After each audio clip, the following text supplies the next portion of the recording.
तो कैसे हैं आप लोग? मेरी last class I think 19th को थी और उसके बाद आप लोगों का 3 दिन का लॉस हुआ था, मुझे याद है। I think in Thursday, Friday, Saturday, है ना। संडे को मुझे इमरजेंसी में प्रयागराज जाना पड़ गया था, तो इसलिए मैं आपकी क्लास नहीं ले पाया, है ना। मेरी क्लास सर से बात हुई थी, तो ये हुआ था कि मंडे से मैं क्लास लूँगा। मैं संडे को यानी कल मैं लगभग 10 से 12 किलोमीटर मैं पैदल चला हूँ कि मुझे मेरी बस मिल जाए, बट अनफॉर्चुनेटली बस कैंसिल हो गई मेरी। ठीक है ना, मुझे जिस बस से आना था, फ्लिक्स बस से, वो बस मेरी कैंसिल हो गई। और इस बस के कैंसिल होने का भी कारण था चूँकि यहाँ इतना ज़्यादा ट्रैफिक है कि यहाँ पर वो बस जिससे यहाँ से जाना था वो यहाँ आ ही नहीं पाई। ठीक है ना, तो कुछ कारणवश ये बस कैंसिल हो गई। फिर मैं रिटर्न आया घर, और चूँकि मैंने आपसे वादा किया था कि मुझे आज से आपकी क्लास लेनी है, ठीक है ना, तो कल ही फिर मुझे ऐसा लगा कि किसी कारण अगर हम लोग 2 ही दिन के लिए, बस आज और कल, चूँकि मेरी जो टिकट है वो 25 यानी कि कल की मेरी टिकट हो गई है फिर से। और मैं रात में मतलब वही 7:30 के आसपास मैं बैठूँगा और सुबह मॉर्निंग में मैं वहाँ पर 4 बजे पहुँचूँगा। फिर मैं क्लास आपकी परसों से जो क्लास होगी वो मैं आपको वहाँ पर फिज़िकली आके लूँगा। लेकिन ये जो 2 दिन है ये आपका लॉस नहीं होना चाहिए, ठीक है ना। देखिए, हमेशा ही जान लीजिएगा, कभी ना लकीर के फ़कीर नहीं होना चाहिए, ठीक है। मतलब कि जैसा आप सोच रहे हैं बिल्कुल वैसा ही हो जाए, या मैं जैसा सोच रहा हूँ वैसा ही हो जाए, ऐसा होता नहीं है। लेकिन हमारा जो ऑब्जेक्टिव है ना, वो हमेशा ही क्या होना चाहिए, जिस काम के लिए आप मतलब जो काम करना चाह रहे हैं वो काम होना चाहिए। इम्पॉर्टेंट क्या है? काम। माध्यम कोई भी हो, ठीक है। तो मैं आपसे सिर्फ इन 2 दिनों के लिए आपसे मैं ये कोऑपरेशन चाहूँगा कि आप लोग जितने भी लोग वहाँ बैठे हुए हैं, मुझे एक एक बच्चों का मतलब मुझे पूरा फेस भी याद है, मुझे उन सब की एक्टिविटीज़ भी याद है, सब कुछ याद है, ठीक है ना। 3 बच्चियाँ इधर बैठती थी, काफ़ी ठीक है, बातचीत करती थी। इधर 2 बच्चे बात करते थे, या जितने भी लोग बातचीत कर रहे थे, प्लीज़ इस बात को समझ लीजिएगा। ये क्लास चूँकि फिज़िकली मैं वहाँ हूँ नहीं, तो हो सकता है मैं आपको देख नहीं रहा हूँ, लेकिन मुझे पूरा एक आइडिया है कि कौन क्या कर रहा होगा, ठीक है ना। तो मैं उसी अकॉर्डिंग आप लोगों को पढ़ाऊँगा। तो आप लोग जो भी लोग जो फ्रंट में बैठते थे, वैसा नहीं है वो नहीं बात करते थे, सभी लोग करते थे। बस मैं ये बोलना चाह रहा हूँ कि आप लोग फ़िलहाल केवल 2 दिन के लिए कोऑपरेशन करिएगा, और शांति से मैं जो बोल रहा हूँ उसे सुनिएगा, ठीक है ना। आपको जो कुछ भी पूछना हो आप वहीं पर नोट डाउन कर लीजिएगा, क्वेश्चन मार्क लगा लीजिएगा। मैं परसों आ ही रहा हूँ, मैं आपके साथ अगले मतलब 1 घंटे फिर से मैं बैठूँगा, केवल जो डाउट्स होंगे आपके वो मैं सॉल्व कर दूँगा, ठीक है ना। समझ में आई बात? मेरी टिकट परसों की हो गई है, परसों सॉरी कल की टिकट हो गई है, मैं परसों से आपकी क्लास वहाँ पर लूँगा। बस 2 दिन की मुझे क्या कहते हैं यहाँ पर रहकर क्लास लेने की आप लोग मुझे अनुमति दीजिए, ठीक है ना। तो हम लोग शुरू करते हैं, ठीक है, चलिए।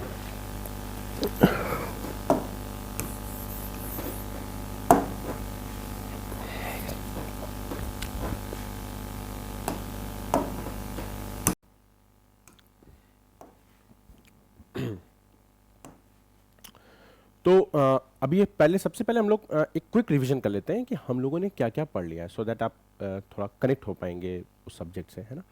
तो जो सबसे पहला टॉपिक हमने स्टार्ट किया था वो था हमारा बेसिक कॉन्सेप्ट्स इन इकोसिस्टम, ठीक है। हिंदी में क्या कहते हैं इसे? पारिस्थितिकी तंत्र की संकल्पना, ठीक है।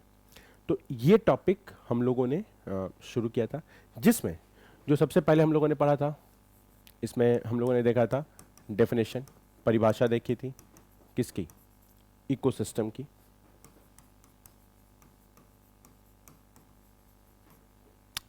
इसके बाद फिर हम लोगों ने देखा था आपका एनर्जी फ्लो।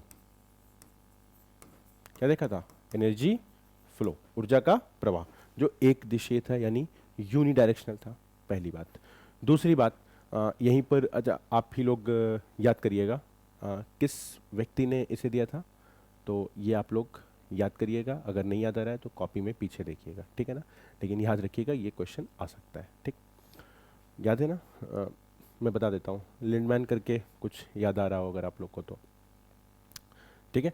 तो उन्होंने दिया था एनर्जी फ्लो, ठीक। इसके बाद फिर हम लोगों ने क्या किया था, एनर्जी फ्लो के बाद क्या किया था, आपका ये था फूड चेन और फूड वेब, यानी खाद्य श्रृंखला और खाद्य जाल, ठीक है। इसके बाद फिर हम लोगों ने देखा था आपका इकोलॉजिकल नीशे, ठीक है, इकोलॉजिकल नीशे। इसे हम लोगों ने क्या कहा था, पारिस्थितिकी नीशे, ठीक। इसके बाद फिर क्या था, इकोटोन, याद आ रहा है, इकोटोन। इकोटोन के बाद फिर आपका कौन सा टॉपिक था, इकोटोन हो गया था, हाँ, इकोलॉजिकल प्रोडक्टिविटी,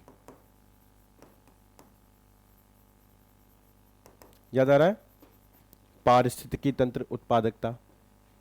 एक बार इसको पीछे कॉपी अपनी अपनी कॉपी को ही क्या करिए आप लोग, रिवाइज कर लीजिए पीछे का, ठीक है ना। तो आपको एक बार कनेक्शन पूरा सब्जेक्ट से कनेक्शन आपका बन जाएगा, ठीक है।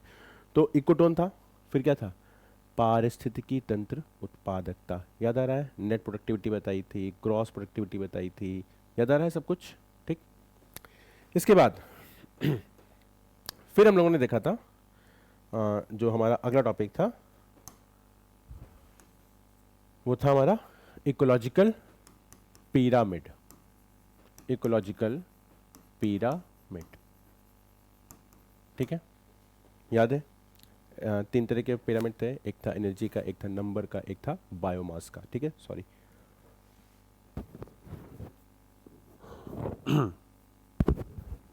ठीक है, तीन तरह के पिरामिड थे, ठीक, किसका किसका, एनर्जी का, बायोमास का और नंबर का, ठीक है। तो हमेशा ही जो अपवर्ड डायरेक्शन था किसका था, एनर्जी का था, याद आ रहा है। फिर नंबर का हम लोगों ने पढ़ा था, फिर हम लोगों ने बायोमास का देखा था, इसको रिवीजन करते रहिएगा, ठीक है। इसके बाद जो अगला टॉपिक हम लोगों ने पढ़ा था टाइप्स ऑफ स्पीसीज, जिसमें हम लोगों ने कीस्टोन स्पीसीज देखा था, फिर सबका फंक्शनल रोल बेसिकली देखा था, याद आ रहा है, याद आ रहा है ना, ठीक है। तो टाइप्स ऑफ स्पीसीज,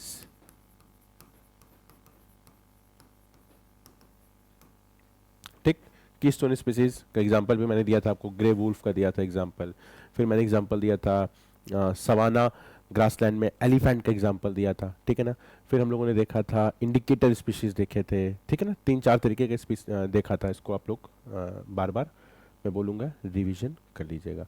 और अगर मैं अभी भी फिर बोल रहा हूँ, अगर कोई बात कर रहा हो तो बात मत करिए, सिर्फ और सिर्फ मुझे सुनिए, ठीक है। मुझे पूरी उम्मीद है कि मैं जिस तरीके से आप फिजिकली मुझसे पढ़ रहे थे, आप वैसे ही इस समय पढ़ रहे होंगे ऑडियो वीडियो में, ठीक है। चलिए, तो ये तो हम लोगों ने देखा था किस में, ये हम लोगों ने देखा था बेसिक कॉन्सेप्ट्स इन इकोसिस्टम पढ़ रहे थे, तो सर्टेन डेफिनेशंस हम लोगों ने देखी थी, ठीक है। इसके बाद फिर हम लोग का जो दूसरा टॉपिक था वो था बायोडाइवर्सिटी, मतलब जैव विविधता,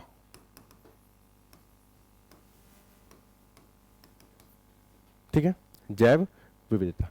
यहां पर हम लोगों ने देखा था सबसे पहले क्या, डेफिनेशन किसकी, जैव विविधता की, जो कि कहां दी हुई है, यूएनसीबीडी में। अगर आपको याद हो, तीन तरह की डेफिनेशन थी, एक थी जेनेटिक, एक थी स्पीसीज और एक थी इकोसिस्टम, ठीक है, याद आ रहा है ना, ठीक। तो डेफिनेशन हम लोगों ने देखी थी। इसके बाद फिर हम लोगों ने क्या देखा था इसमें, रुकिए मैं भी एक बार देख लूं क्या देखा था, हाँ मुझे याद आ गया, हॉट स्पॉट्स देखा था, तप्त स्थल देखा था, ठीक है ना। फिर हम लोगों ने यहां पर देखा था थ्रेट, यानी कि किन किन चीजों से जैव विविधता को नुकसान है, ठीक। इसके बाद फिर हम लोगों ने देखा था कंजर्वेशन, संरक्षण, ठीक है। और इसी कंजर्वेशन में, संरक्षण में हम लोगों ने सबसे पहले क्या देखा था, हाँ ये तो दो तरह का था, एक था इन सीटू और एक था एक्स-C2, यही था ना, इन C2 और एक्स-C2।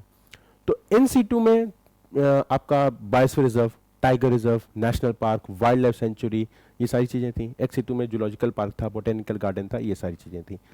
तो इन C2 में फिर हम लोगों ने क्या देखा था? इन C2 में सबसे पहले देखा क्या? Biosphere reserve. कितने देखे थे? 18। कितने देखे थे? 18 बायोस्फीयर रिजर्व आपको याद होंगे। सिमलीपाल था, सबसे पहले हम लोगों ने कोल डेजर्ट देखा था, फिर उसके बाद हम लोगों ने नंदा देवी देखा था, फिर कंचनजंगा देखा था। ऐसे करके कितने बायोस्फीयर रिजर्व थे? 18 थे। 18 बायोस्फीयर रिजर्व में कुछ इंपॉर्टेंट स्पीसीज थी। अगर हम लोग नीलगिरी की बात करेंगे तो वहाँ पे नीलगिरी थार था। अब बताइए थार किसकी किसकी हाइब्रिड थी, इसको रिकॉल करिए। फिर हम लोगों ने देखा था इंडियन बाइसन था, मालाबार जियांट स्क्वायरल थी, फिर हम लोगों ने देखा था लॉयन टेल मैकेको देखा था नीलगिरी था नीलगिरी बायोस्फीयर रिजर्व में। तो ये सारी चीज़ें हम लोगों ने देखी थी, इसको आप लोग क्विक रिवीजन कर लीजिएगा, ठीक है। तो 18 के 18 बायोस्फीयर रिजर्व आपको याद थे, ठीक। उसके बाद फिर हम लोग आ गए थे, हम लोगों ने देखा था वाइल्ड लाइफ प्रोटेक्शन एक्ट,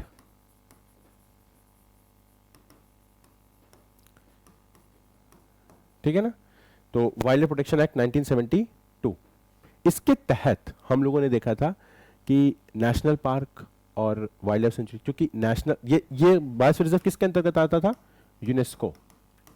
और national park, tiger reserve, wild life sanctuary और आपका ये कम्युनिटी रिजर्व, कंजर्वेशन रिजर्व, ये सब किसके अंतर्गत आते थे?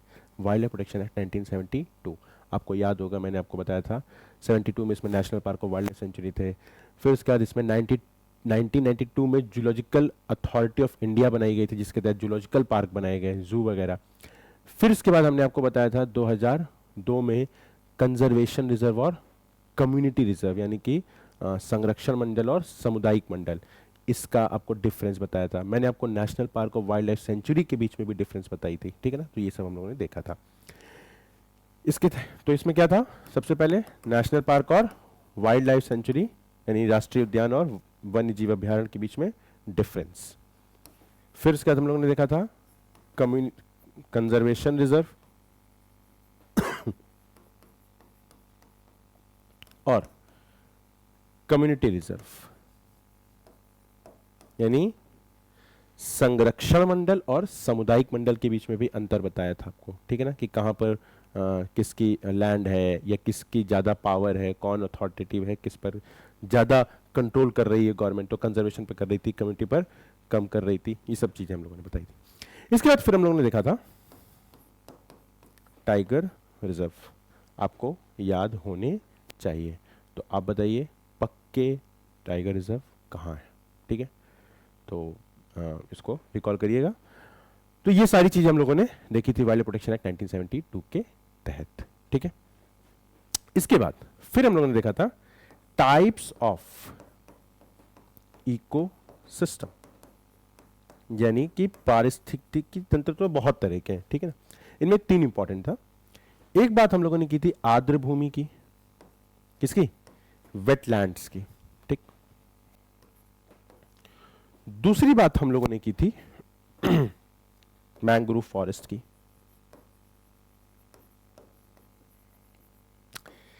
मैंग्रोव फॉरेस्ट के बाद तीसरी बात हम लोगों ने की थी किसकी? कोरल रीफ्स की, ठीक है ना। प्रवाल भित्ति, प्रवाल भित्ति कितने तरह के थे? फ्रिंजिंग रीफ था, बैरियर था और एटॉल। तो लक्षद्वीप और मालदीव कितने, कौन सा तरीका था? एटॉल। किसने दिया था इसको, इस थ्योरी को? इस थ्योरी को मैंने आपको समझाया था किसके थ्योरी के तहत? डार्विन सबसिडेंस थ्योरी, याद आ रहा है? ये सारी बातें हुई थी। इसके बाद जो हम लोगों ने तीसरा टॉपिक किया था वो कौन सा था? वो था आपका जलवायु परिवर्तन, क्लाइमेट चेंज, ठीक है, जलवायु परिवर्तन। इसके तहत हम लोगों ने देखा था ग्रीन हाउस गैसेस क्या होती हैं, ग्रीन हाउस गैसेस कितने तरह की होती हैं। तो कौन सी थी? H2O, CO2, CH4, N2O और फ्लोरिनेटेड गैसेस। फ्लोरिनेटेड में कौन कौन सी थी, HFC थी, CFC थी, PFC थी और SF6 थी।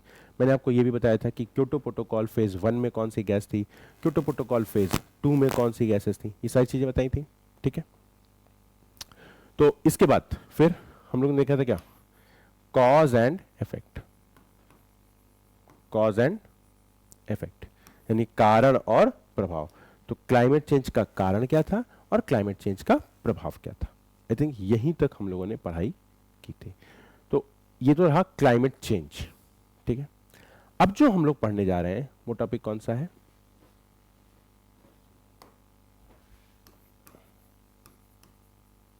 International treaties and convention. International treaties and convention. ठीक है, अगर कोई बात कर रहा हो, मैं बार बार बोलूंगा, बात मत करिए। ठीक है, बात मत करिए। अगर जो भी लोग बैठे हैं आप लोग ध्यान से सुनिएगा। ठीक है, क्योंकि मैं वहाँ पर फिजिकली नहीं हूँ तो मुझे ये पता नहीं चल पा रहा है। मुझे हालांकि मुझे एक एक लोगों का चेहरा याद है, लेकिन मुझे ये नहीं समझ में आ रहा है कि मैं आप लोगों को मतलब मुझे खुद भी ये हो रहा है कि मैं देख सकूँ आपको कि आप क्या कर रहे हैं, लेकिन ऐसा मैं नहीं कर पा रहा हूँ। तो प्लीज़ इस मेरी प्रॉब्लम को समझिएगा और बात मत करिएगा। ठीक है, तो अब हम लोग पढ़ने जा रहे हैं क्या, इंटरनेशनल ट्रीटीज एंड कन्वेंशन। मैंने आपसे कहा था कि क्लाइमेट चेंज का टॉपिक मैं ख़त्म तो कर रहा हूँ, लेकिन ये पूरी तरीके से ख़त्म हुआ नहीं है, क्योंकि इसका जो सल्यूशन है वो आपको मिलेगा कहाँ, यूनाइटेड नेशन की जो फ्रेमवर्क बनाई गई थी क्लाइमेट चेंज के लिए, यानी कि UNFCCC, United Nation Framework Convention on Climate change. Hindi वाले भी इसे ये ऐसे ही याद करेंगे। ठीक है, अभी मैं इसका डिस्कशन करूंगा काफ़ी ज़्यादा। तो UNFCCC, तो ये स्टार्टिंग भी हो गई मेरी चौथे टॉपिक की, और एंड अभी मेरा नहीं हुआ है क्या, क्लाइमेट चेंज। तो इस अप्रोच के साथ आप लोग इसकी पढ़ाई करिएगा। ठीक है ना, मुझे वीडियोस थोड़े शॉर्ट बनाने पड़ रहे हैं इसलिए, क्योंकि मुझे इसको मतलब रिकॉर्ड करके सेंड करना पड़ रहा है। तो जो भी वीडियोस है मेरे वो शॉर्ट हैं। ठीक है, चलिए इसे भी कट कर देते हैं, फिर नए टॉपिक से स्टार्ट करते हैं। ठीक,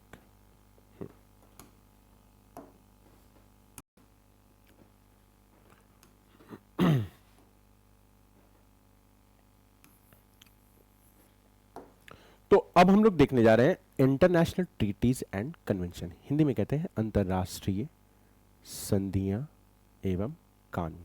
इसको लिख लीजिए, हेडिंग डालिए, अंतर्राष्ट्रीय संधियां एवं कानून। ठीक है, तो इसे इंटरनेशनल ट्रीटीज एंड कन्वेंशन, इसके तहत बेसिकली मैं आपसे बात करूंगा इंटरनेशनल रिलेशंस पर। ठीक है ना, कि इसको इन्वायरमेंट को लेकर कैसी किन किन तरह की संधियां हुई, किन किन मुद्दों पर संधियां हुई।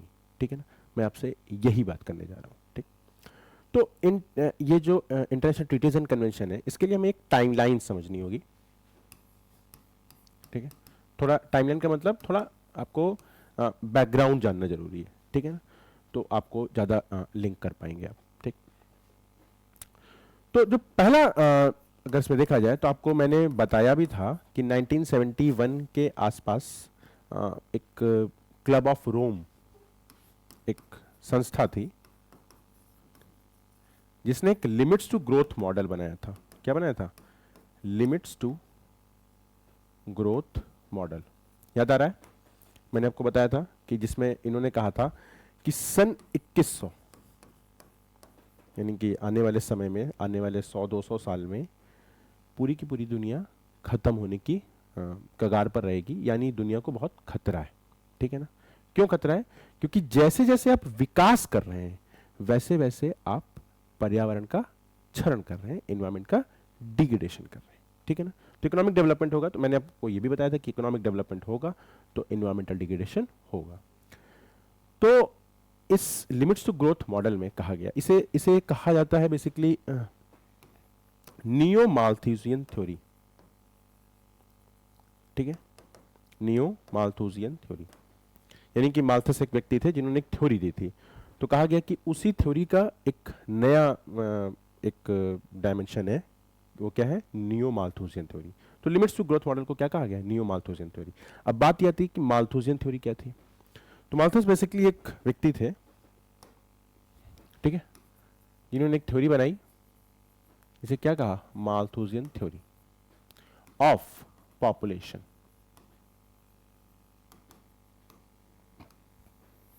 ठीक है, और इस थ्योरी में उन्होंने कहा कि देखिए, इसको ऐसे समझते हैं कि हमारे अर्थ पर, पूरे पृथ्वी पर जो फूड है यानी जो खाना है, उसके जो बढ़ने की जो दर होगी वो लीनियर होगी।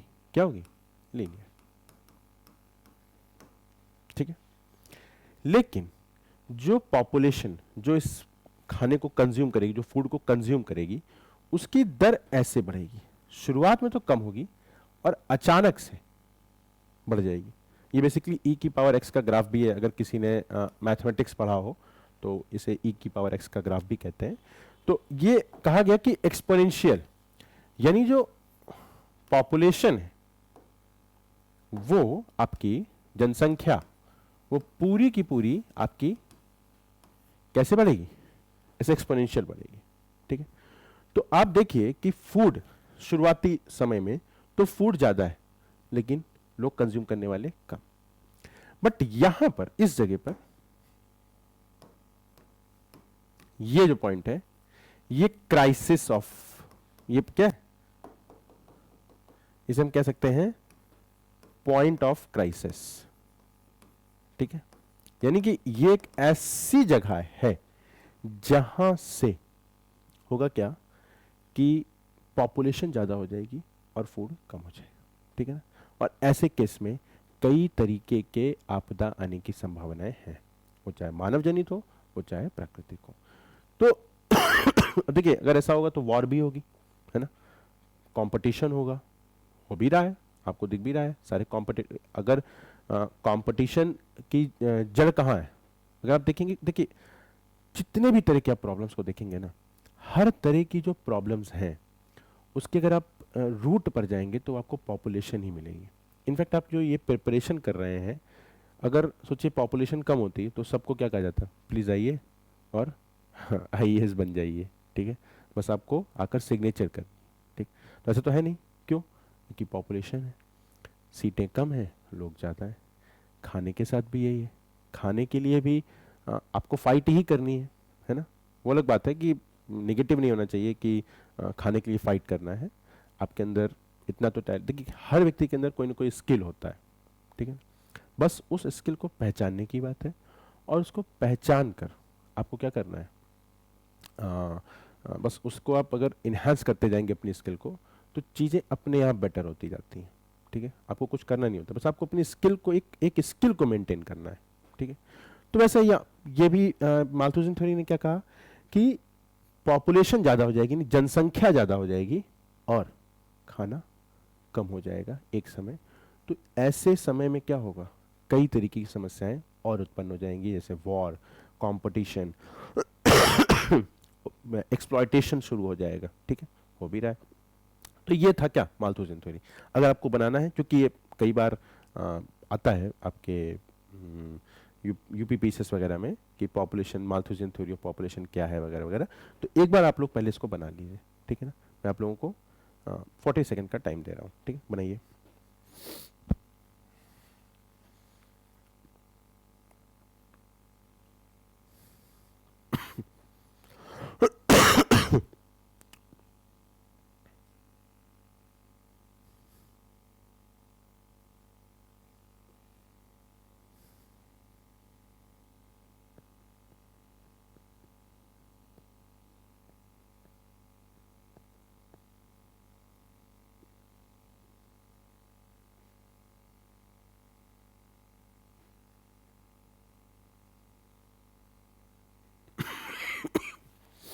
आप लोग को जहां पे भी कुछ ना समझ में आ रहा हो, वहां पर आप लोग प्लीज़ उस जगह पर क्वेश्चन मार्क लगा लीजिएगा या एक सर्किल बना लीजिएगा। मैं आऊँगा, मैं आपको मैं एक्स्ट्रा क्लास ले लूँगा इसके लिए, अगर किसी का क्वेश्चन होगा तो। ठीक है, तो आप लोग उसको मतलब बस सर्किल कर लीजिएगा बस। ठीक है,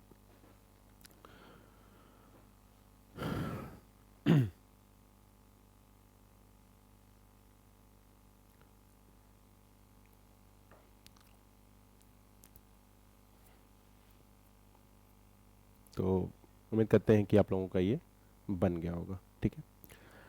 तो ये था क्या, माल्थुसियन थ्योरी ऑफ पॉपुलेशन। इसी का एक न्यू वर्जन क्या था, ये था, ठीक है, लिमिट्स टू ग्रोथ मॉडल, इसको कहा गया नियो माल्थुसियन थ्योरी, ठीक। तो 1971 में ये थ्योरी आई। मैंने आपको ये भी बताया था कि 1970s के आसपास, हाँ सर मैं कर रहा हूँ, हाँ मैं वही कर रहा हूँ सर,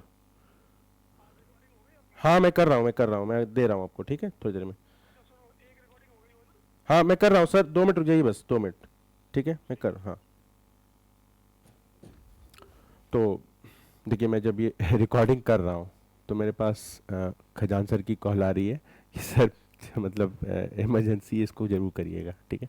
तो अभी मेरी उन्हीं से बात हो रही थी, ठीक। तो ये था क्या, नियो माल्थुसियन थ्योरी, ठीक है ना। अब देखिए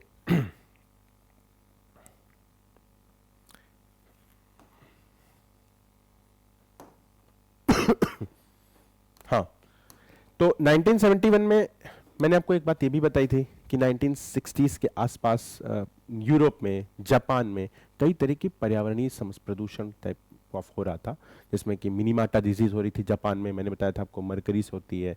फिर यूरोप में भी पी, सूप, फॉग, ऐसे करके कई चीज़ें हो रही थी। तो स्वीडन के प्राइम मिनिस्टर ने अपना एक रोल प्ले किया, और 1972 में क्या हुआ था,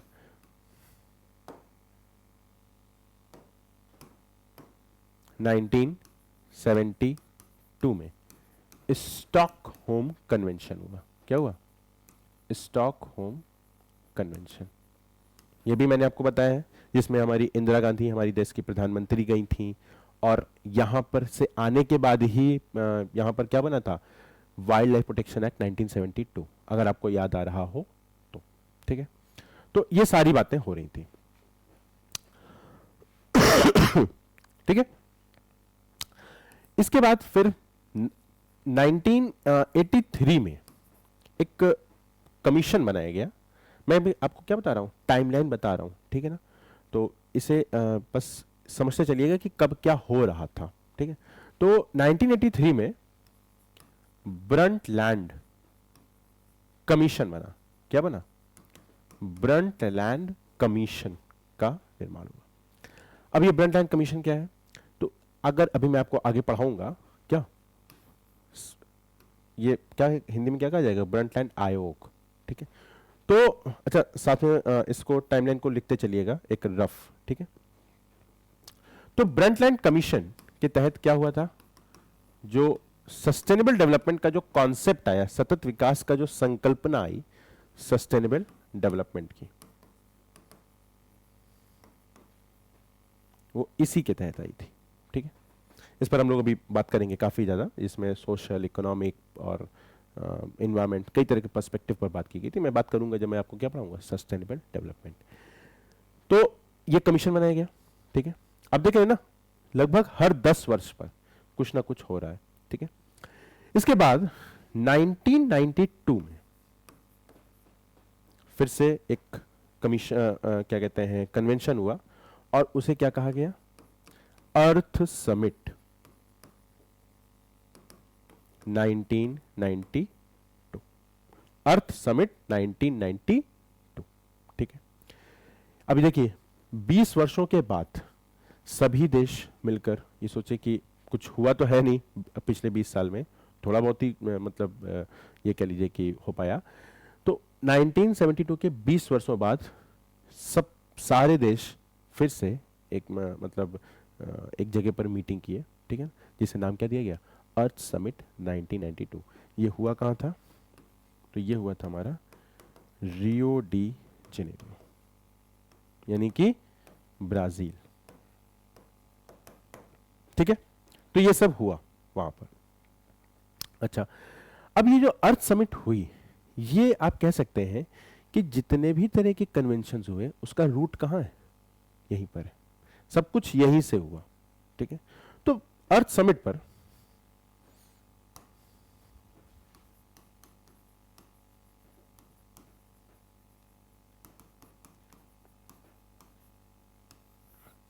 इस पर जब सारे देश मिलकर बैठे तो उन्होंने कहा कि देखिए इन्वायरमेंट की जो प्रॉब्लम है वो केवल एक ही तो है नहीं, क्लाइमेट चेंज तो है नहीं, कई तरह की प्रॉब्लम्स हैं और हम लोग उसको कैटेगराइज कर लेते हैं, ठीक है ना।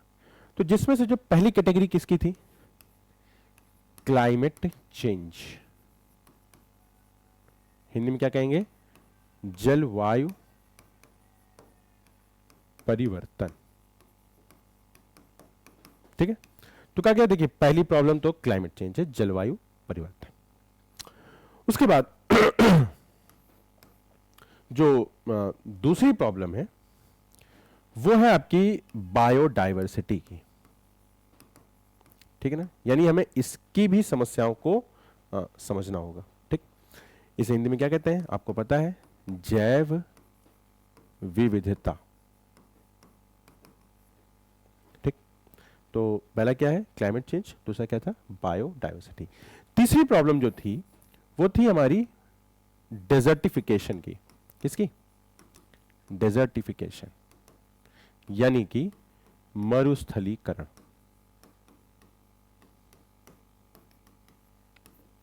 मरुस्थलीकरण, डेजर्टिफिकेशन। इसके बाद जो चौथी प्रॉब्लम थी वो क्या थी, हमें क्या करना था, सतत विकास यानी सस्टेनेबल डेवलपमेंट, ठीक, सतत विकास, सस्टेनेबल डेवलपमेंट। मैं फिर से कहूंगा, अगर कोई बात कर रहा हो तो वो बात ना करे, ठीक है ना। इधर जो लोग बैठे हैं वो भी बात ना करें, मुझे याद है, उन सबका चेहरा याद है। इधर जो लोग बैठे हो वो भी ना बात करें, और जो सामने बैठे हो पीछे की तरफ वो भी ना बात करें, ठीक है ना। तो ये चार चीजों पर बात हुई। पहला क्या था, जलवायु परिवर्तन, फिर क्या था, जैव विविधता, फिर क्या था, मरुस्थलीकरण, और फिर क्या था, सतत विकास, ठीक है ना। अब देखिए ये जो चार चीजों पर बात हुई, तो इसके लिए क्या बनाया गया, कन्वेंशंस बनाए गए। क्या बनाए गए, कन्वेंशंस। कन्वेंशंस मतलब एक आप कह सकते हैं कि एग्रीमेंट टाइप का हुआ, ठीक है ना। और जो इसके लिए बना उसे हम लोगों ने क्या कहा, UNFCCC, United Nation Framework Convention on Climate change, अभी लिखा देते हैं। फिर उसके बाद बायोडाइवर्सिटी, इसके लिए हुआ कन्वेंशन जिसे क्या कहा गया, UNCBD, ठीक है। इसके बाद फिर तीसरा हुआ डेजर्टिफिकेशन, इसे क्या कहा, UNCCD, ठीक है ना, United Nation Convention to Combat Desertification, ठीक है ना। और एक अलग से जो बात हुई थी सस्टेनेबल डेवलपमेंट की, जिसमें कुछ गोल्स वगैरह दिए गए थे, तो सस्टेनेबल डेवलपमेंट इसके लिए जो बनाया गया उसे कहा गया क्या, एजेंडा 21। तो अगर क्वेश्चन आ जाए कि एजेंडा 21 किससे संबंधित है तो आप क्या कहेंगे, सतत विकास, सस्टेनेबल डेवलपमेंट, ठीक है। तो इसको एक बार आप लोग क्या करिए, इसको आप लोग एक बार बना लीजिए, ठीक है। ये पूरा मैं आपको इसके लिए 1 मिनट दे रहा हूँ, जल्दी बनाइएगा, 1 मिनट से कम ही में बना लीजिएगा, 45 सेकंड्स में बनाइए इसको, ठीक है, जल्दी बनाइए।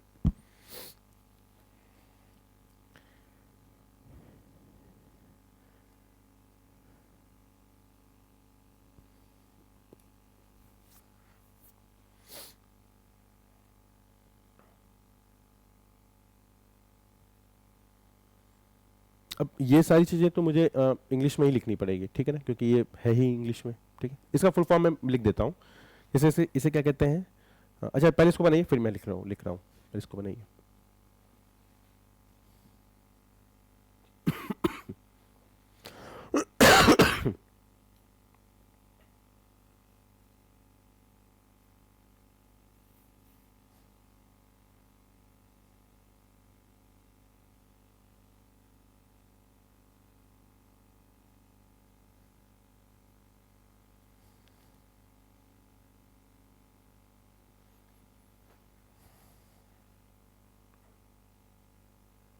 हो गया। तो UNFCCC क्या है,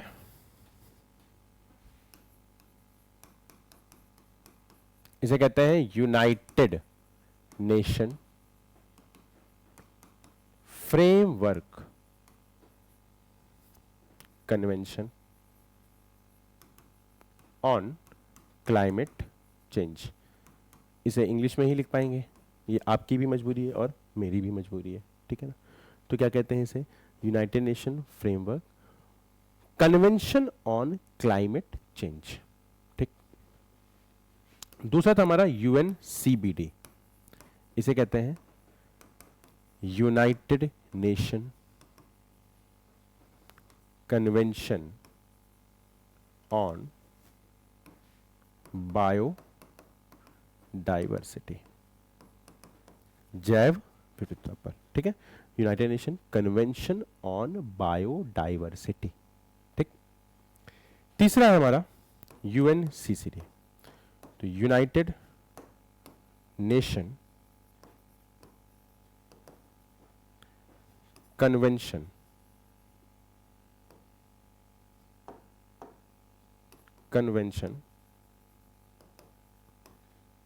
टू कॉम्बैट, यानी कॉम्बैट मतलब लड़ना, किससे, डेजर्टिफिकेशन, ठीक है। और जो सस्टेनेबल डेवलपमेंट के लिए तो एजेंडा 21 था, ठीक है ना। तो इसको आप लोग मैं 10 सेकंड दे रहा हूं, जल्दी से लिखिए इसको।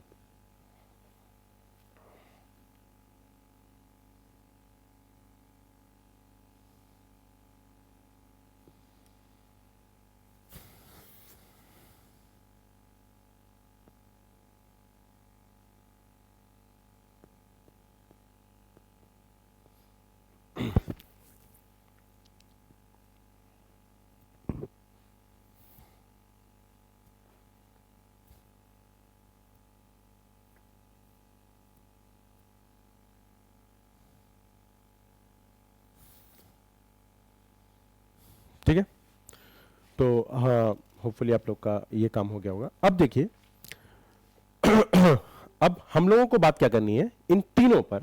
वैसे तो इस पर ज़्यादा कुछ है नहीं, इसको पढ़ाने की इसको आप लोग को जो ये डेजर्टिफिकेशन है, जब आप लोग एग्जाम देंगे तो उस समय आपको करंट ओरिएंटेड इसको पढ़ना होगा, ठीक है ना। तो इस पर हम लोग बात करेंगे, थोड़ा बहुत 1 बाय 1 करेंगे, ठीक। लेकिन हम लोग पहले क्या करेंगे, UNFCCC, क्योंकि ये क्लाइमेट चेंज पर ही है और क्लाइमेट चेंज पर हम लोग पहले से पढ़ रहे हैं, है ना। तो सबसे पहले हम लोग क्या बात कर लेते हैं, UNFCCC, ठीक है ना, UNFCCC, United Nation Framework Convention on Climate Change, ठीक है। तो सॉरी जो ये कन्वेंशन हुआ, ये कब हुआ, अब देखिए इसकी भी हमें क्या समझना होगा, टाइमलाइन समझना होगा पहले, ठीक है। तो सबसे पहले 1992 में, ठीक है, ये कन्वेंशन आया, ठीक। क्या कहेंगे, साइंड इन, कब, साइन इन 1992, ठीक है। तो इसे ऐसे करिएगा, UNFCCC साइन कब हुआ था, 1992 को, ठीक है। तो हिंदी में क्या लिखेंगे इस पर, हस्ताक्षर कब हुए, 1992। उसके बाद फिर 1994 में ये प्रभावी हुआ, क्या हुआ, इफेक्टिव हुआ। यानी जो ये कन्वेंशन हुआ, इसका ये प्रभावी कब से हुआ, 1994। देखिए अब इसको समझिएगा, एक होता है साइन करना, एक होता है इफेक्टिव होना, प्रभावी होना, इन दोनों में फर्क क्या है।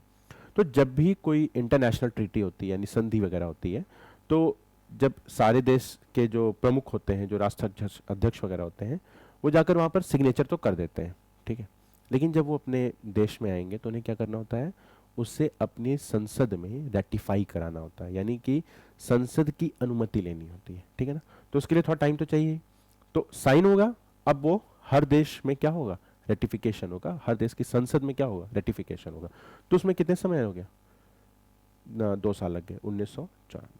इसके बाद फिर ये डिसाइड हुआ कि हम लोग क्लाइमेट चेंज को लेकर हर वर्ष एक मीटिंग करेंगे, यानी लगभग सभी देश मिलकर क्या करेंगे, मीटिंग करेंगे कि हम लोगों को आगे क्या करना चाहिए, या हम लोगों ने पिछले वर्षों में क्या किया, ठीक है ना।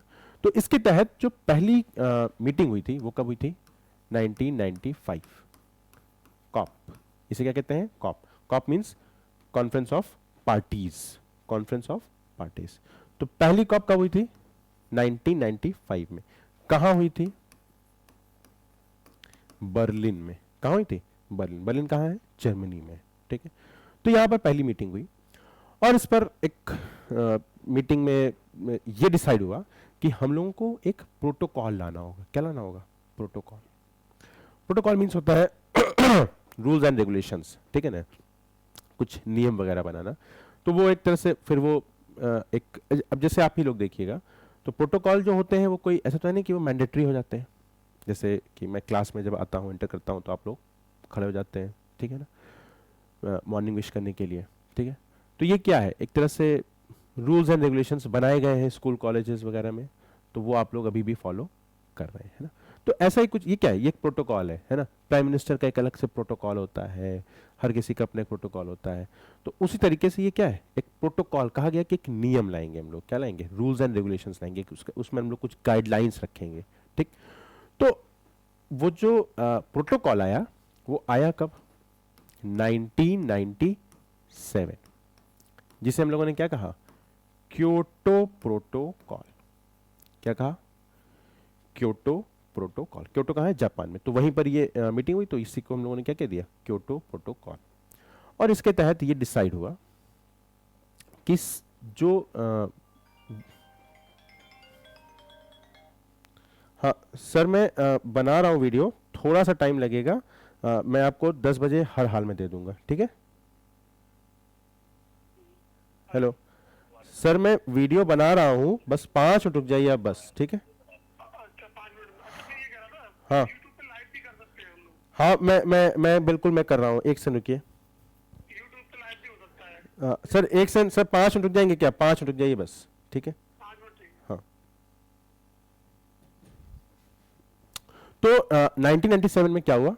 Kyoto protocol. कब हुआ? 1997 में। अब ये जो प्रोटोकॉल आया, बात वही आई कि ये जो भी देश के गए वहां पर क्योटो में, उन लोगों ने साइन तो कर दिया, ठीक है ना। लेकिन इस प्रोटोकॉल पर काफी विवाद है, ठीक है ना। क्योंकि इस प्रोटोकॉल के तहत कहा गया कि जो विकसित देश हैं, जैसे यूएस हुआ, जितने भी विकसित देश हैं, उन लोगों को कहा गया कि देखिए, अब आप लोग इस पर जलवायु परिवर्तन पर बात कर रहे हैं, जब आप लोगों ने अपना विकास कर लिया है ना, आप लोगों ने इकोनॉमिक डेवलपमेंट अपना कर लिया है, अपने लोगों को आप लोगों ने एक विकास होते हुए, मतलब एक ये कह सकते हैं कि आपने अपने अपने लोगों को फायदा पहुंचा दिया है, जो आपके देश के लोग हैं। लेकिन जो विकासशील देश हैं, अगर देखिए, क्लाइमेट चेंज का मतलब क्या हुआ? जलवायु परिवर्तन का, कि एनर्जी यूज हो रही है, तभी तो एनर्जी का मतलब कार्बन का क्या हो रहा है? उत्सर्जन हो रहा है, कार्बन एमिशन हो रहा है। कार्बन एमिशन हो रहा है, इसका मतलब आप लोग डेवलपमेंट कर रहे थे। तो डेवलपमेंट ज्यादा कहां हुआ है? विकसित देशों में हुआ है। जब विकसित देशों में डेवलपमेंट हुआ है, तो वहां के लोगों को फायदा भी पहुंचा है। अब आप कह रहे हैं कि कार्बन का उत्सर्जन को हमें कम करना है, तो आपने तो कार्बन का उत्सर्जन करके अपने लोगों का फायदा कर लिया, हमें आप मना करेंगे। विकासशील देशों ने ऐसा कहा, जिसमें भारत भी शामिल था। तो इसके लिए इस पूरे प्रोटोकॉल में ये निष्कर्ष निकला कि ये जो क्या कहते हैं, जिस भी तरह का आप कह लीजिए कि प्रोटोकॉल आया, इसमें जिस भी तरह का आप कह लीजिए कि वो हुआ, कार्बन का उत्सर्जन हुआ, उसमें ज्यादा रिस्पॉन्सिबल कौन व्यक्ति है? ज्यादा रिस्पॉन्सिबल डेवलप कंट्रीज हैं, जो विकसित देश हैं। तो इस प्रोटोकॉल के तहत यह कहा गया कि इसके लिए जिम्मेदारी भी कौन लेगा? आप लेंगे। अब आप क्या करेंगे? इस प्रोटोकॉल के तहत आप कार्बन के उत्सर्जन को कम करेंगे। हम लोगों को अभी इसके लिए छूट चाहिए, अगले कम से कम 20 से 25 वर्षों के लिए, ठीक है ना। तो इस प्रोटोकॉल के तहत यही डिसाइड हुआ। तो ये काफी विवादित प्रोटोकॉल रहा है। तो 1997 में आया, लेकिन प्रभावी कब हुआ? इफेक्टिव, प्रभावी 2005, यानी लगभग 8 वर्ष लग गए हर देश को इसे अपने यहां रेटिफाई करने में। बात तो यही है कि विवादित था, develop countries versus developing countries. मैं फिर से बोल रहा हूं, develop countries versus developing countries. इसमें कहा गया कि कार्बन उत्सर्जन डेवलप कंट्रीज ने ज्यादा किया है, इसलिए कमी कौन करेगा कार्बन उत्सर्जन में? Develop countries. डेवलपिंग कंट्रीज को इसके लिए भी छूट चाहिए। तो इस पर जो है रेटिफिकेशन कब हुआ? 2005 में।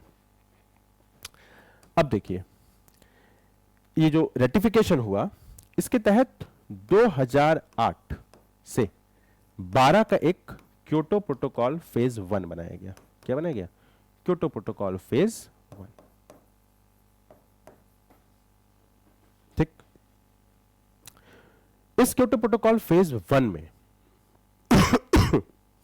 आपको पता है कितनी ग्रीन हाउस गैसेस थी? तो CO2 थी, CH4 थी, N2O थी आपकी, और HFC थी और PFC थी। यही थी ना? ठीक है। तो ये 2008 से 12 एक फेज 1 बनाया गया कि इसके तहत हर देश को टारगेट्स वगैरह दिए गए, वो मैं अभी आपसे आगे बात करने वाला हूं इस पर। तो इन सब पर जो नियम कानून बनाए गए थे वो कब फॉलो होने थे? 2008 से 12 के पीरियड में। ठीक है। फिर उसके बाद 2012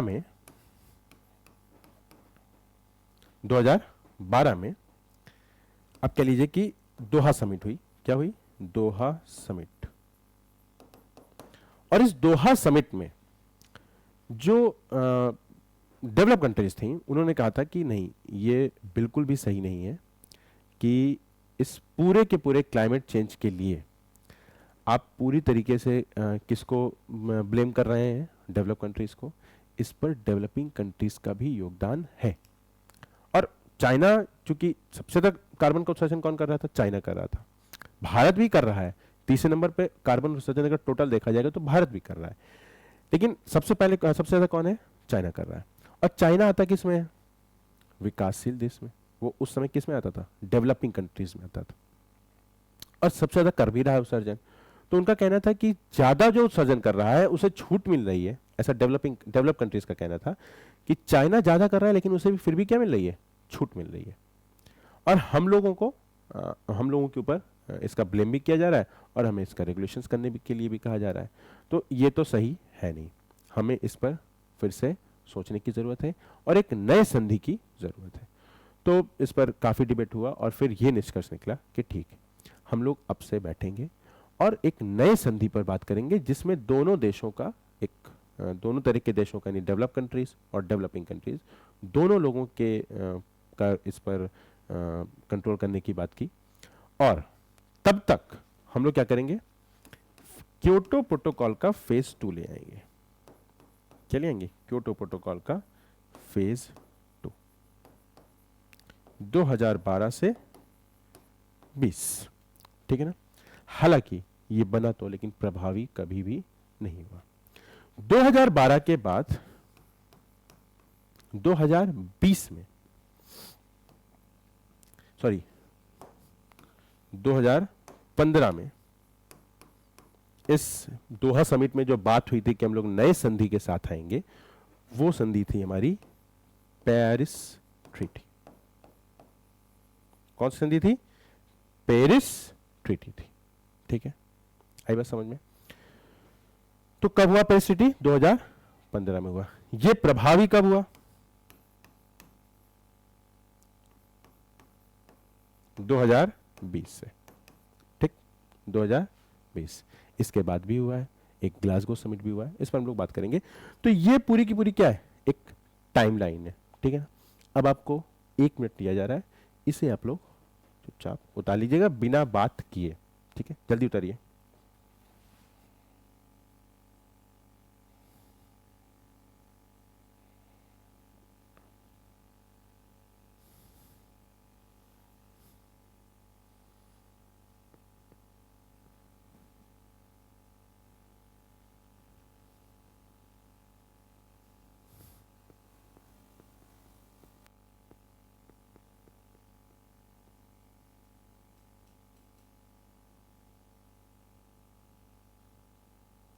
ठीक है, तो इसे आप लोग एक बार पॉज करा लीजिएगा और इसे आप लोग उतारिएगा। फिर चूंकि मुझे नेक्स्ट वीडियो बनाना होगा, नहीं तो वीडियो काफ़ी लॉन्ग हो जाएगा तो सेंड करने में दिक्कत आएगी। ठीक है ना? तो ये था आपका क्या? टाइमलाइन। अब हम लोग बात किस पर करेंगे?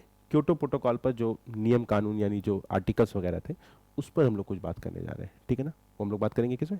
नेक्स्ट वीडियो में। इसे आप लोग पॉज करके उतार लीजिएगा, ठीक है? चलिए।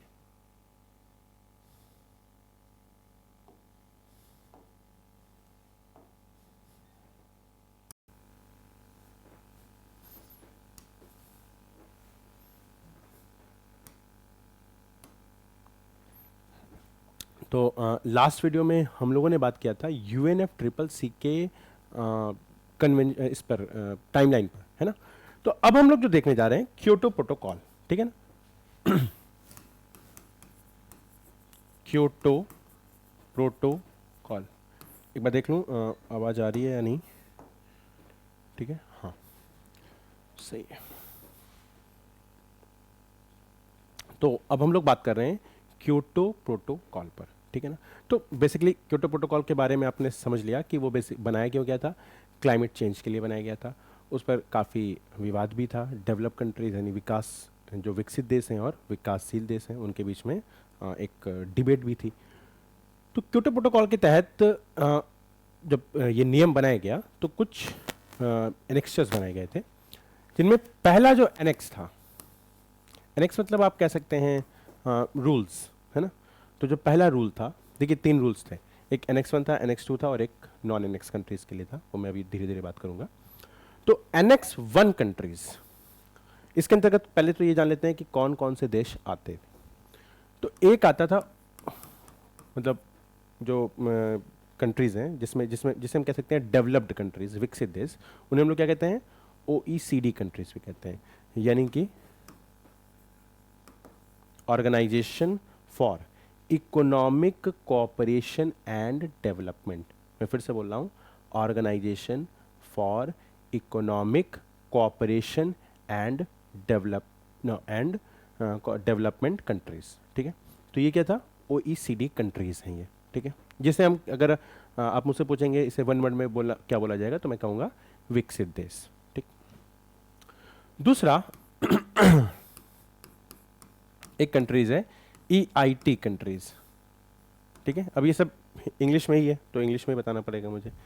ईआईटी मतलब होता है इकोनॉमी इन ट्रांजिशन, ठीक है ना? यानी कि वो देश जो ना विकसित हैं ना विकासशील हैं, दोनों के बीच में है, तो उसे हम लोग क्या कहते हैं? इकोनॉमी इन ट्रांजिशन, ठीक है? तो जिसमें हम कह सकते हैं कि जो रशिया जब ब्रेक हुआ था, तो मतलब सोवियत यूनियन जब ब्रेक हुआ था, तो जो कंट्रीज बनी थी उन्हें हम लोग क्या कहते थे? इकोनॉमी इन ट्रांजिशन, ठीक है? तो 2 पार्ट में थे, एक था ओईसीडी और एक था ईआईटी कंट्रीज, ठीक है ना? तो एनेक्स 1 में कहा गया कि ये जो इसके अंतर्गत जितने भी देश आएंगे, they have to reduce green house gases. Hindi में क्या कहेंगे? इन्हें हर हाल में हरित गृह गैस के उत्सर्जन को कम करना होगा, कम करना होगा, ठीक है ना? तो they have to reduce green house gases, ठीक है? इसके ये इनके लिए बाउंडेशंस हैं, ठीक है ना? ये बाइंडिंग टारगेट, इनको बाइंडिंग टारगेट्स दिए गए थे, ठीक है ना? कि आपको green house gas emission reduction को कम करना ही करना है, ठीक है ना? किनको किनको? ओईसीडी को और ईआईटी कंट्रीज को, ठीक है? चलिए, जो एनेक्स 2 था, अच्छा इसे आप लोग को लिखना होगा तो लिख लीजिए पहले।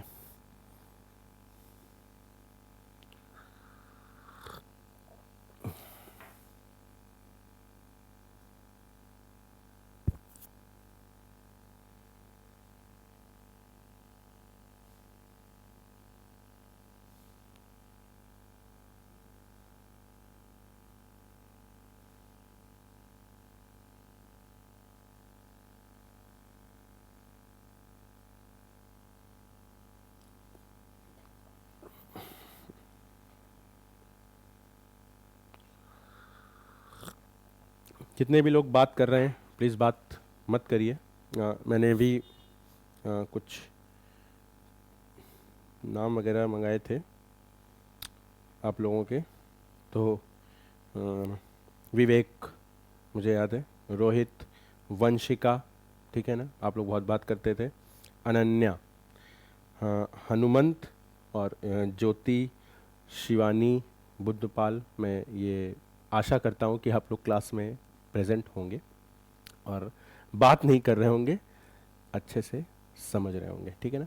और प्लीज़ इस पर रिव्यू ज़रूर दीजिएगा कि क्या ये आपके लिए जो मैं पूरी कोशिश कर रहा हूँ कि आपको ये समझ में आई चीज़ें वो आ रही हैं आपको समझ में या नहीं, ठीक है। चलिए, तो हो गया, सबने बना लिया होगा। चलिए अब हम लोग देखेंगे एनेक्स 2, ठीक है। इसके अंतर्गत कहा गया, ये एनेक्स मतलब रूल्स, ठीक है। इसके अंतर्गत कहा गया कि ओईसीडी कंट्रीज जो भी हैं उन्हें ईआईटी कंट्रीज को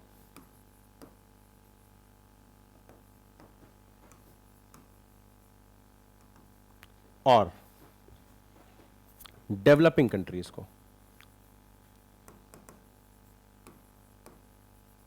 डेवलपिंग कंट्रीज मतलब विकासशील देश, इन्हें क्या करना होगा, फंड प्रोवाइड करना होगा। क्या करना होगा, countries have to provide, Hindi में बोल रहे हैं अभी, have to provide fund to किसे, ईआईटी कंट्रीज को और डेवलपिंग कंट्रीज को, ठीक है। यानी आप क्या लिखेंगे कि पहले लिखेंगे क्या, ओईसीडी देश, इन्हें इन्हें क्या प्रोवाइड करना है, जो फंड वगैरह किसे प्रोवाइड करना है, इकोनॉमी इन ट्रांजिशन देशों को और डेवलपिंग कंट्रीज को यानी विकसित देशों को, ठीक है। लिखिए इसको।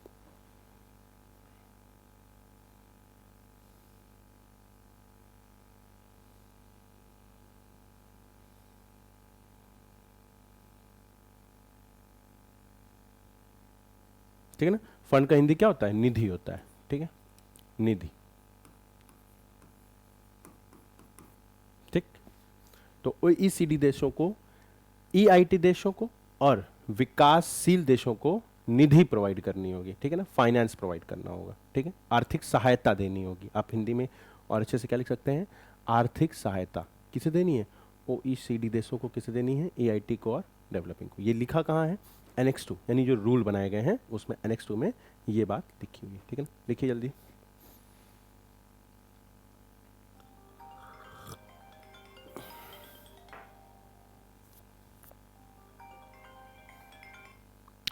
हेलो जी सर।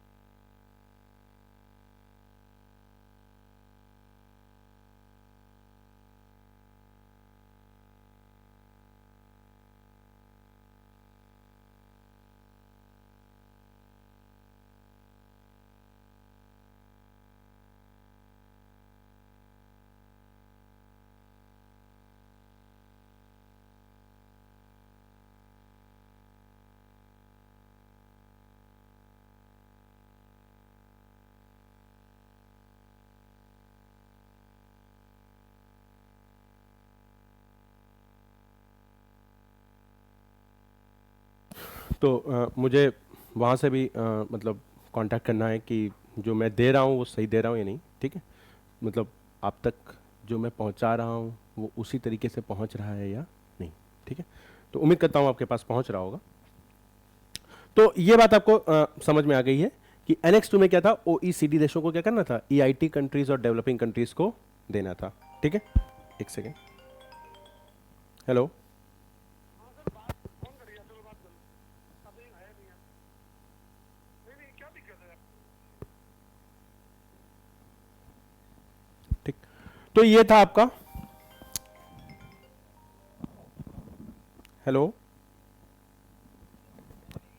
जो अभी आपने वीडियो रिकॉर्ड किया वो हाँ, डायरेक्टली स्मार्ट चैनल पे रिकॉर्ड किया है या फिर फोन पे किया है? नहीं नहीं, मैंने मेरे पास पीटीजेड कैमरा है, पीटीजेड ओबीएस पे, ओबीएस पे, ओबीएस पे। OBS पे किया है ना? हम्म। अच्छा, उसमें एक फॉर्मेट आ रहा होगा, MKV फॉर्मेट से वीडियो रिकॉर्ड हो रही है। हाँ क्या उसको आप चेंज करके MP4 में कर सकते हो क्या? देखिए, MP4 में आपको कैनवा पे ही चेंज हो जाएगा वो आपका। नहीं, चलो वो कैनवा पे चेंज हो जाएगा, बट क्या है, कैनवा पे ना आपकी जो वॉइस से कम आ रही है ना, हाँ हाँ हाँ। वो नहीं बढ़ पाएगी। तो उसको बढ़ाने के लिए मुझे सुपरइम्पोज मोड में ले जाना होगा। तो कैसे होगा इस पे, MP4 में कैसे होगा, आप बता सकिए तो बता दीजिए, मुझे तो नहीं पता है। मैं आपको एक बार या तो क्या करता हूँ, अभी की वीडियो में भेज देता हूँ, या तो फिर आप वॉइस थोड़ा सा तेज बोल सकते हैं ना। हाँ मैं तेज बोल देता हूँ, मैं तेज बोल देता हूँ, ठीक है ना। थोड़ा तेज बोल देना, तो ठीक वो है। थोड़ा साउंड निकल आएगा। अच्छा। तो अभी तो इसको आपको सेटिंग करनी है। ठीक है, तो मैनेज हो जा रहा है ना, क्लास में तो मैनेज हो जा रहा है ना। अभी तो मैं मैनेज कर रहा हूँ, ठीक है ठीक। अभी कुछ करना पड़ेगा तो उसके लिए। अच्छा अच्छा ठीक है, मैं तेज बोलता हूँ, ठीक है। हाँ, ठीक है, ओके ओके ठीक। तो जो अभी मुझे पता चला है, मुझे थोड़ा क्या करना होगा, वॉइस को अपने तेज करना होगा, ठीक है। तो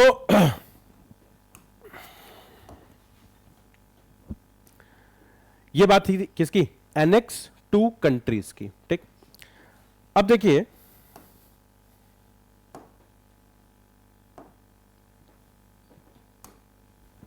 एनेक्स 3, इसके अंतर्गत बेसिकली एनेक्स 3 कहना भी गलत है, इसको हम लोग क्या कह सकते हैं, इसे आप लिखेंगे क्या, नॉन एनेक्स कंट्रीज। क्या कहेंगे, नॉन एनेक्स कंट्रीज, ठीक है ना। यानी इनके लिए कोई बाउंडेशंस नहीं थी, ठीक है। सॉरी।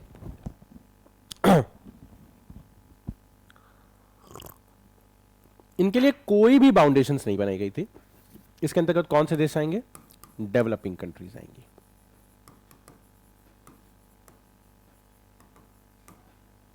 ठीक है। यानी विकासशील देश, ठीक है। तो इसके अंतर्गत विकासशील देश आएंगे और इनके ऊपर कोई भी नो बाइंडिंग टारगेट्स, ठीक ना। इन्हें हिंदी में क्या लिखेंगे, इंग्लिश में लिख दे पहले, no binding targets for green house gas emission reduction. Hindi में क्या लिखेंगे, इन्हें कोई भी, इन्हें हरित गृह गैस के उत्सर्जन की कमी के लिए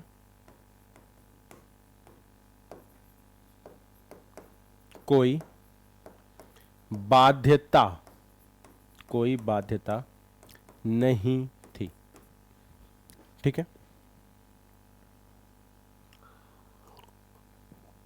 इसको बनाइए।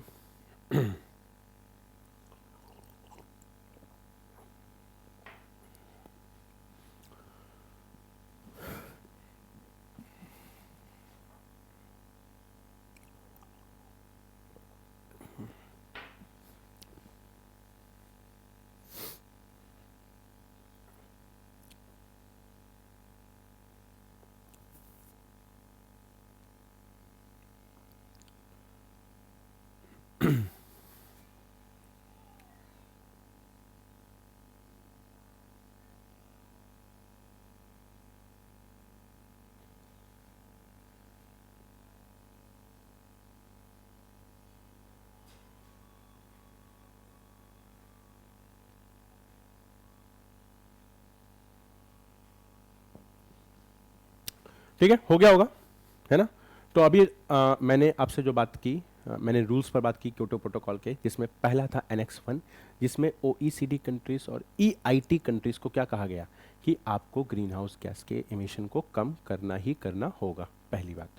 दूसरी बात मैंने कही एनेक्स 2 में कि ओईसीडी कंट्रीज जो डेवलप कंट्री हैं उन्हें फंड यानी कि वित्तीय सहायता करनी होगी, किनकी, जो ईआईटी कंट्रीज हैं और किनकी, जो विकासशील देश हैं, ठीक है ना। किसमें, ग्रीन हाउस गैस के एमिशन को कम करने के लिए। एनेक्स जो नॉन एनेक्स कंट्रीज थी वो इसमें कौन से आते थे? डेवलपिंग कंट्रीज, यानी कि विकासशील देश। इन्हें कहा गया कि आपको भी ग्रीन हाउस गैस के एमिशन को कम करना है, लेकिन आपको कोई टारगेट वगैरह नहीं दिया जा रहा है, ठीक है ना।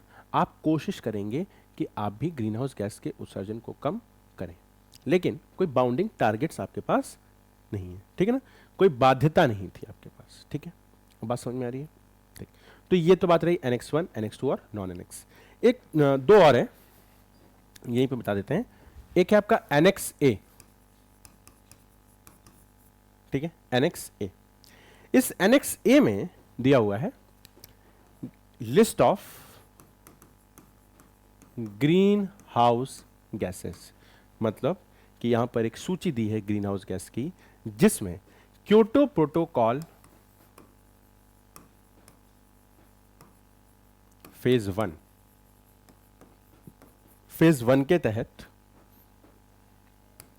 कौन सी ग्रीन हाउस गैसेस थी मैंने आपको पहले ही बताया है। यही बात मैंने आपको पहले बताई थी जब मैं आपको list of green house gases बता रहा था, तभी मैंने बताई थी कि यहीं पर हम लोग जान लेते हैं कि क्योटो प्रोटोकॉल फेज 1 में कौन सी गैसेस थी जिन्हें कंट्रोल करने की बात थी इनके एमिशन पर, और क्योटो प्रोटोकॉल फेज 2।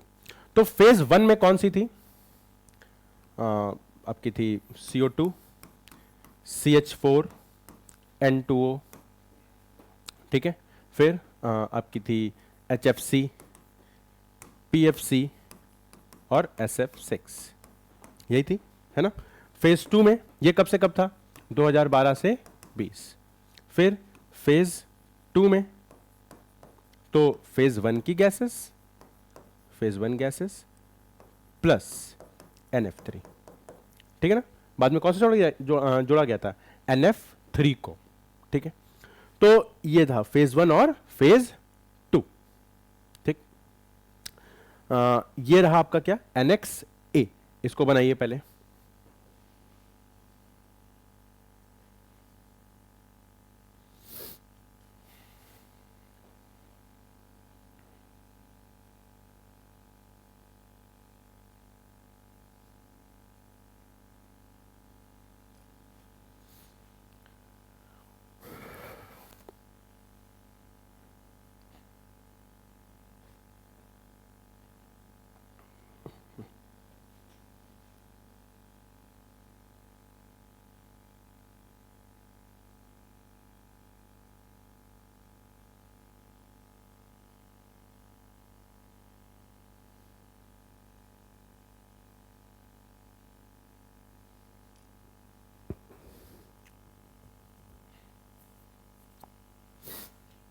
ठीक है, हो गया?